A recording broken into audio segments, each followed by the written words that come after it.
दोस्तों जय माता दी। आज हम बात करने वाले हैं स्वाति नक्षत्र की। हर चीज समझेंगे और इस नक्षत्र को और शुभ कैसे किया जा सके इसके बारे में भी जानेंगे।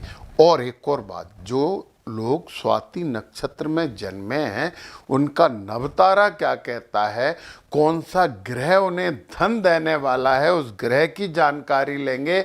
और वो ग्रह कुंडली में कहाँ होगा तो कैसा फल देगा, ये भी सब हम समझने वाले हैं। और एक ऐसा ग्रह भी समझेंगे जो आपको सबसे ज़्यादा प्रोटेक्ट करने वाला है, तो उस ग्रह से भी तो हमारे अच्छे संबंध होना चाहिए। ये पूरी बातें हम समझने वाले हैं। तो ये बना हुआ है नवतारा, परंतु पहले जरा स्वाति नक्षत्र के बारे में पूरी जानकारी ले लें। और जानकारी आगे बढ़ाने से पहले एक विशेष बात बता दूं कि मेरी कृष्ण मूर्ति पद्धति का जो कोर्स है वो 15 जनवरी के बाद अब शुरू होगा। मैंने पहले 3 जनवरी बोला था, विशेष कारण से इसे 15 जनवरी के बाद मैंने शिफ्ट किया है। और एक बात, मेरे द्वारा लिखी हुई बुक मैंने ऐप में डाल दी है। आप इस कोर्स की फीस इंस्टॉलमेंट में भी दे सकते हो, 3 इंस्टॉलमेंट में। और जैसे ही पहली इंस्टॉलमेंट जमा करोगे वैसे ही वो बुक आपके लिए ओपन हो जाएगी।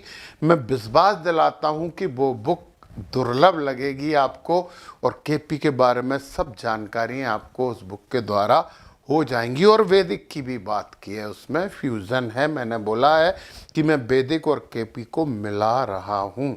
तो आप नीचे लिंक से ऐप डाउनलोड कर सकते हो, और यदि आप चाहें तो पहली इंस्टॉलमेंट जमा करके वो बुक तो ओपन कर सकते हो। और हम 15 जनवरी के बाद ये शुरू कर देंगे क्लासेस, और उससे पहले मैं एक क्लास तो उसमें डाल ही दूंगा, तो वो भी आपको मिल जाएगी। चलिए, इस नक्षत्र के जो स्वामी होते हैं वो राहु होते हैं। टेंशन मत करना, राहु बड़े एनर्जेटिक होते हैं, कंफ्यूजन थोड़े से क्रिएट करते हैं, परंतु देवता वायु हैं और वायु देव को बहुत बलवान माना गया है, ये बात ध्यान रखना आप। प्रतीक होता अंकुरित पौधा या हवा में लहराता तिनका। तत्व वायु है, गुण राजस है, गणदेव है, योनि महेश है, नाड़ी अंत है, वर्ण वैश्य है और दिशा पश्चिम है। हम और जानते हैं इस नक्षत्र के बारे में। ये नक्षत्र स्वतंत्रता, आत्मनिर्भरता, अनुकूलन और गति का नक्षत्र है। ये लोग जरा सी देर में किसी भी परिस्थिति में एडजस्ट होने की क्षमता रखते हैं। ये बहुत इंपॉर्टेंट है। किसी के अधीन रहना इन्हें बिल्कुल पसंद नहीं है। आपने प्रेशर बनाया तो फिर आप अपना काम करो, ये अपना काम करेंगे, ये अधीन तो नहीं रहेंगे। इनके विचारों में भी, इनके कर्मों में भी स्वतंत्रता होती है, तो ये स्वतंत्र ही काम करना चाहते हैं। रोक टोक बिल्कुल बर्दाश्त नहीं है इन्हें। हवा की तरह है ये नक्षत्र, ना तो इसे रोक सकते और ना ही इसे बांध सकते हैं। तो बहुत ऊर्जावान, बहुत गतिशील इस नक्षत्र के जातक होते हैं। इसके चारों चरणों में तुला राशि होती है शुक्र महाराज की, और शुक्र महाराज तो वैसे भी लग्जरी को बहुत पसंद करने वाले प्लानेट हैं। मानसिक और व्यवहारिक लक्षण, स्वतंत्र विचार, स्वाभिमानी और आत्मकेंद्रित। तुम अपना काम करो, ये अपना काम करते हैं। तीव्र बुद्धि होती है, शीघ्र निर्णय लेते हैं, एकांत पसंद है, भीड़ से दूरी, संबंधों में दूरी है, ठंडापन। ये मतलब नहीं रखते संबंधों से ज़्यादा, अपने काम में मगन रहते हैं, मस्त रहते हैं। सही बात तो ये है कि एक निर्मोही साधु जैसे होते हैं जिसके पास बहुत सी ऊर्जा है, ऐसे लोग होते हैं। भीतर गहरी संवेदनशीलता रहती है परंतु बाहर तटस्थता होती है। इनका दुख आप समझ ही नहीं सकते, आप पता ही नहीं कर सकते कि एक दुखी हैं या सुखी हैं। ये बिल्कुल सो नहीं करते जरा सी भी, बड़े बड़े रहस्यमयी होते हैं। कैरियर की बात करें तो व्यापार, स्वतंत्र व्यवसाय, क्योंकि इन्हें किसी की परतंत्रता पसंद ही नहीं है ना, तो अपने हिसाब से काम करेंगे। स्वतंत्र व्यवसाय इन्हें बहुत पसंद है। Export, import, travel, aviation, marketing, sales, networking, research, data technology, विदेशी कंपनियां और मल्टीनेशनल कार इन्हें बड़े सूट करते हैं, बहुत शुभ होते हैं। दाम्पत्य जीवन की बात जरा ध्यान से सुनने वाली बात है। यदि आपकी शादी हो गई हो या होने वाली हो, मैं महिला पुरुष दोनों की बात कर रहा हूँ। विवाह में स्वतंत्रता की आवश्यकता मान्यता रहती है। शीघ्र विवाह हो जाएगा तो समस्या है, लेट विवाह करना चाहिए इस नक्षत्र के लोगों का। जीवन साथी स्वतंत्र प्रवृत्ति का होता है। अधिकार जमाना चाहते हैं तो संबंध बिगड़ सकते हैं। मित्रता आधारित संबंध इनके अधिक टिकाऊ होते हैं, ये बात समझ ली। अब चूंकि राहु इसके स्वामी हैं तो हमें कुछ तो करना पड़ेगा। तो राहु दोष को शांति के लिए शनिवार को नीले बस का दान करें, काले तिल या उड़द का दान करें, ओम राहवे नमः का 108 बार जप कर लें ये शनिवार को, तो राहु दोष का निराकरण हो जाएगा। कैरियर और व्यापार में उन्नति चाहिए तो हर कार्य की शुरुआत शनिवार या बुधवार करें। वो कहते हैं ना शनिवार से शुरू नहीं करते, नहीं, आप शनिवार से शुरू करिए। पश्चिम दिशा को स्वस्थ या सक्रिय रखें। वायुदेव मंत्र का 21 दिनों तक जप करें। ओम वायवे नमः, साधा सा मंत्र एक बार में याद हो जाता है। मानसिक स्थिरता के नियमित प्राणायाम करें। नंगे पांव घास या मिट्टी पे चलें और फालतू की यात्रा से, इधर उधर भटकने से तो बचना चाहिए। नक्षत्र के बल वृद्धि उपाय, स्वतंत्र निर्णयों में नैतिकता बना रखें। हाँ, आप अपने निर्णय लेते हो, आप किसी की नहीं सुनते, परंतु अपने निर्णय ऐसे नहीं हो जिसमें कुछ बेईमानी हो या दूसरों को कष्ट हो, ये बात प्लीज जरूर ध्यान रखना। और छल अनैतिक शॉर्टकट से परहेज करो और शनिवार को पक्षियों को दाना आपको देना चाहिए। और विशेष सावधानी, अत्यधिक स्वतंत्रता से अकेलापन बढ़ सकता है। जब किसी की नहीं सुनोगे तो फिर अकेले नहीं रह जाओगे। हाँ सुनो, बार बार दिशा बदलने से स्थिरता प्रभावित होती है। फेफड़े त्वचा से संबंधित कोई बीमारी हो सकती है, ठीक है। बीज मंत्र है ओम एम स्वात्तै नमः, ये मंत्र है, परंतु मैं आपको सलाह दूंगा आप इस मंत्र का जप करिए रोज 108 बार। और आपको थोड़ा सा अच्छा संस्कृत आता है तो वैदिक स्वरूप में मंत्र करना ज़्यादा प्रभावी होता है, बहुत इम्पैक्ट आता है। ओम वायवे विद्महे महाबलाय धीमहि तन्नो वायु प्रचोदयात्, इसके यदि आप 108 पाठ रोज करने लगो तो देखना आनंद ही आनंद है। एक ही साधे सब सदे और सब साधे सब जाए। खुले स्थान पे करना चाहिए। वायु खिड़की बंद करके मत करना, दरवाजे खिड़की बंद करके मत करना। इसके चारों चरण में तुला राशि होती है, ये बात तो हमने कर ली है। तो राहु हो गए आपके नक्षत्र के देवता और शुक्र हो गए आपके राशि के देवता, तो ये दो तो आपके पास पहले से ही हैं। और गुरु हो गए, जब गुरु और शुक्र दो लोग रहेंगे तो दो दो गुरु आ गए, दोनों भयंकर नॉलेज वाले लोग हैं, परंतु ये भयंकर वाले हैं, ये तो बहुत अच्छी नॉलेज वाले हैं। फिर भी लोग कहते हैं कि गुरु और शुक्र में दुश्मनी है, बिल्कुल नहीं है। दो गुरु एक दूसरे के दुश्मन नहीं होते हैं। आप ज्ञानी भी होंगे, आप भौतिकतावादी भी होंगे और राहु का प्रभाव रहेगा तो थोड़ी सी कलाकारी भी आप में होगी, वो कलाकारी जो आज के ज़माने में आवश्यक है।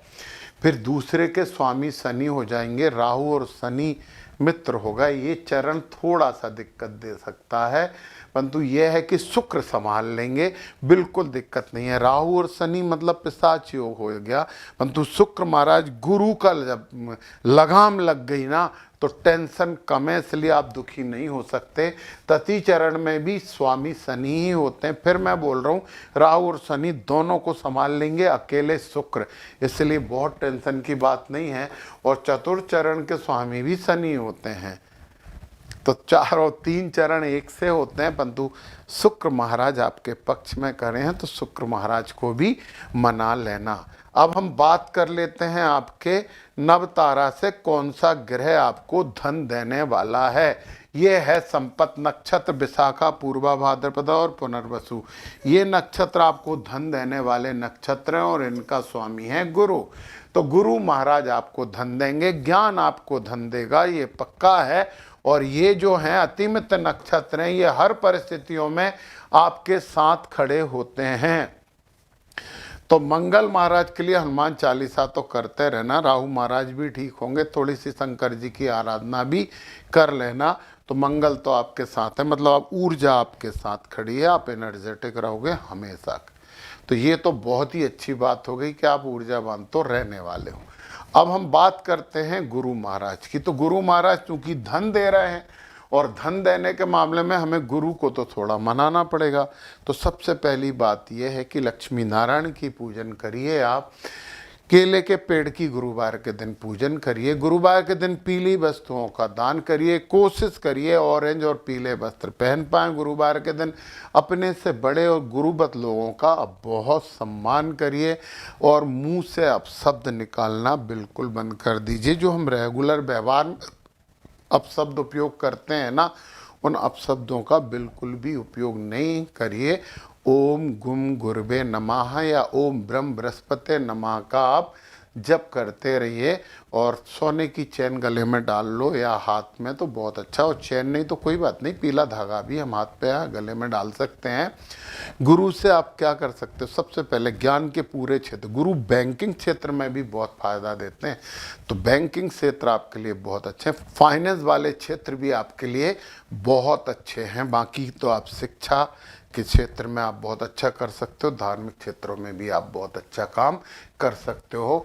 यदि गुरु आपके केंद्र में बैठ गए तो निश्चित ही आप व्यापार करने से फायदा लेंगे। आप बुद्धिमान होंगे, विद्वान होंगे और आपको हमेशा ये लगेगा कि मेरा ज्ञान कम है, तो इसलिए आप और ज्ञान लेते रहेंगे, तो बहुत ही अच्छी बात है।